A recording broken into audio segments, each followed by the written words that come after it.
اس کے بعد غیر موافق توازن تجارت ہے کہ ترقی پذیر ممالک کا ایک اور اہم مسئلہ ان کا توازن تجارت غیر موافق ہونا ہے۔ اس کی وجہ یہ ہے کہ ان ممالک میں سال بھر کی برآمدات کی مالیت ان کی درآمدات کی مالیت سے کم رہ جاتی ہے، جس کی وجہ سے معیشت میں جو ہے توازن تجارت میں خسارہ پیدا ہو جاتا ہے، جسے پورا کرنے کے لیے ان ممالک کو دوسرے ممالک سے قرضے حاصل کرنے پڑتے ہیں، جس کی وجہ سے معیشت مزید مسائل کا شکار ہو جاتی ہے۔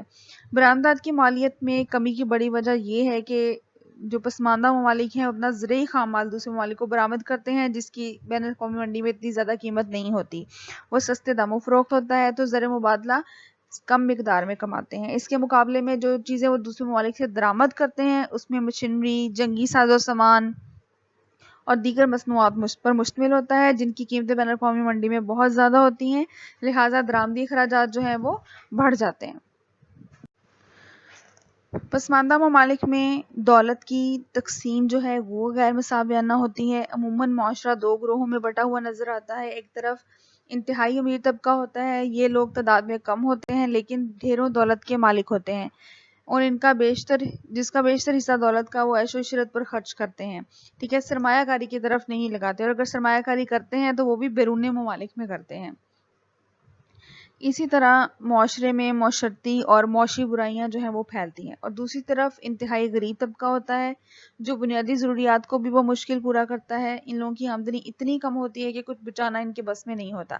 اس طرح یہ ممالک دولت کی تقسیم میں عدم مساوات کا شکار رہتے ہیں، جس کی وجہ سے ملکی وسائل ضائع ہوتے ہیں۔ جن لوگوں کے پاس دولت کی بہتات ہوتی ہے وہ سرمایہ کاری نہیں کرتے، عیش و عشرت میں لگاتے ہیں، اور جو دوسرے غریب عوام ہیں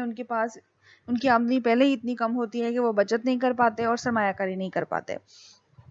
پھر پسماندہ ممالک میں لوگوں کی استعداد کار جو ہے وہ بھی پست ہے، کیونکہ وہاں غربت اور جہالت کا مسئلہ ہے۔ تو جب غربت اور جہالت ہوتی ہے، لوگ پڑھے لکھے نہیں ہوتے، تربیت یافتہ نہیں ہوتے، تو ان کی استعداد کار بھی پست رہتی ہے۔ تو آمدنی میں کمی بھی کمی کی وجہ سے لوگوں کا معیار زندگی پست رہتا ہے، انہیں رہائش اور خوراک کی سہولتیں میسر نہیں آتی، جس کی وجہ سے اکثر لوگ بھوک، افلاس اور بیماریوں کا شکار ہوتے ہیں۔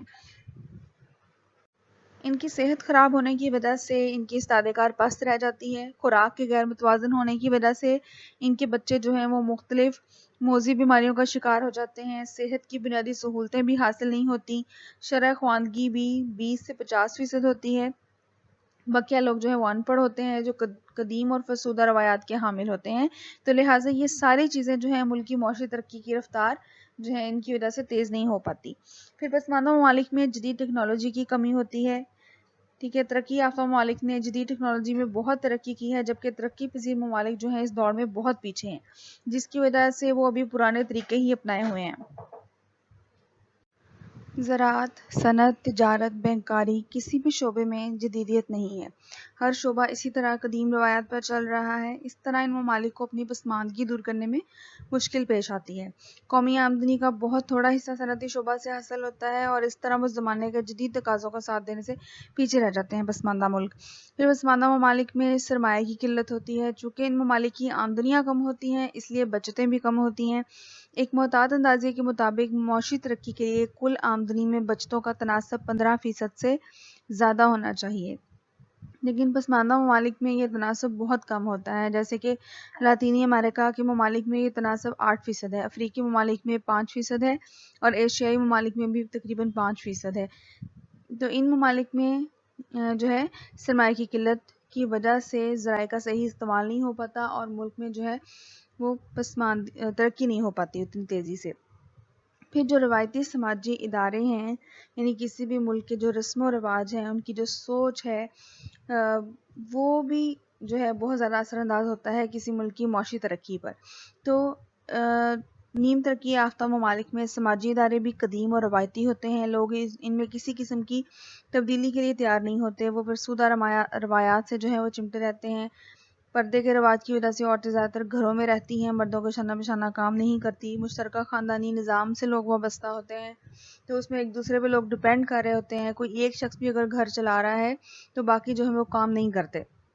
مشترکہ خاندانی نظام ہونے کی وجہ سے۔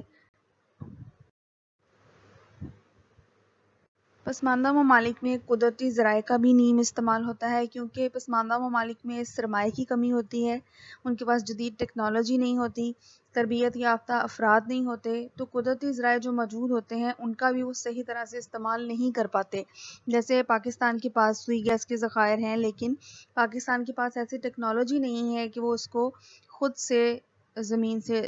ایکسٹریکٹ کر سکے، تو ہمارے ہاں ضیاع بہت زیادہ ہوتا ہے قدرتی ذرائع کا، ان سے اچھی طرح استفادہ نہیں کیا جا سکتا۔ تو غیر ملکی امداد اور قرضوں پر انحصار ہوتا ہے پسماندہ ممالک کا، جو کہ ان کی آمدنی کم ہوتی ہے، بچتیں کم ہوتی ہیں، تو سرمایہ کاری کے لیے کم رقومات میسر آتی ہیں۔ خسارے کی سرمایہ کاری کر کے اپنے اخراجات کو پورا کرتے ہیں پسماندہ ممالک، تو جس کی وجہ سے افراط زر کا مسئلہ پیدا ہو جاتا ہے ملک کے اندر۔ پھر اپنے اخراجات کو پورا کرنے کے لیے دوسرے ممالک سے امداد اور قرضے حاصل کرنے پڑتے ہیں، ان قرضوں کا معیشت پر بوجھ پڑتا ہے، قرضے واپس کرنے کا بوجھ، اس کے بدلے جو سود ادا کرتے ہیں اس کا بوجھ، اور افراط زر کا مسئلہ۔ پھر پسماندہ ممالک میں جو ذرائع نقل و حمل ہیں وہ بھی اتنے ترقی یافتہ نہیں ہوتے، سڑکیں، ریلیں، بحری اور ہوائی نقل و حمل کے ذرائع پسماندگی کا شکار ہوتے ہیں، تو خام مال اور دیگر اشیاء کو دور دراز منڈیوں تک لے جانا جو ہے وہ مشکل ہو جاتا ہے۔ اس کی وجہ سے منڈیاں محدود ہو جاتی ہیں اور ان ممالک میں اشیاء کی طلب بھی کم رہتی ہے۔